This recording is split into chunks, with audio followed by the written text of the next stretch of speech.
இயேசு தம் சீடருக்கு கூறியது, எவரும் இரு தலைவர்களுக்கு பணிவிடை செய்ய முடியாது.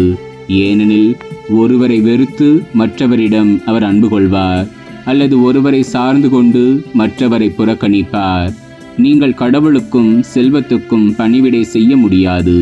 ஆகவே நான் உங்களுக்கு சொல்கிறேன், உயிர் வாழ எதை உண்பது, எதை குடிப்பது என்றோ, உடலுக்கு எதை உடுத்துவது என்றோ நீங்கள் கவலை கொள்ளாதீர்கள். உணவை விட உயிரும் உடையை விட உடலும் உயர்ந்தவை அல்லவா? வானத்து பறவைகளை நோக்குங்கள். அவை விதைப்பதும் இல்லை, அறுப்பதும் இல்லை, களஞ்சியத்தில் சேர்த்து வைப்பதும் இல்லை. உங்கள் விண்ணக தந்தை அவற்றுக்கும் உணவு அளிக்கிறார். அவற்றை விட நீங்கள் மேலானவர்கள் அல்லவா? கவலைப்படுவதால் உங்களில் எவர் தமது உயரத்தோடு ஒரு முழம் கூட்ட முடியும்? உடைக்காக நீங்கள் ஏன் கவலைப்படுகிறீர்கள்? காட்டு மலர்ச்செடிகள் எப்படி வளருகின்றன என கவனியுங்கள். அவை உழைப்பதும் இல்லை, நூற்பதும் இல்லை.